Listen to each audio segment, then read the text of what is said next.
Cannelle. Test olfactif pour Séverine et sa fille. À l'occasion de la semaine culturelle et scientifique sur la biodiversité, petits et grands sont invités à venir se plonger au cœur de la science.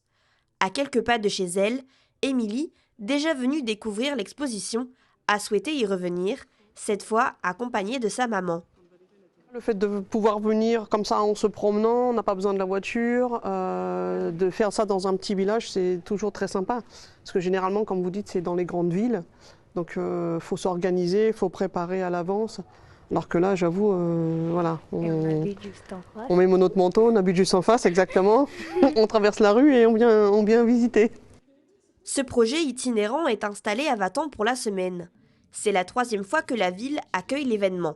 L'idée, proposer des outils d'animation autour de l'environnement et transmettre la culture scientifique en milieu rural. L'idée est vraiment là, c'est de créer une diffusion de la culture scientifique dans des petites communes pour faciliter cet accès et puis transformer la salle des fêtes communale en un petit musée de sciences, ne serait-ce que pendant une semaine.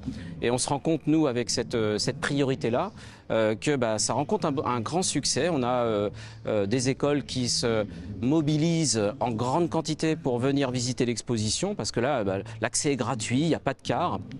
Et donc, nous, on va pouvoir aussi en faire profiter les familles. L'exposition a aussi pour objectif de créer du lien social autour de la science et de sensibiliser à la cause. Très important de sensibiliser les gens à ça.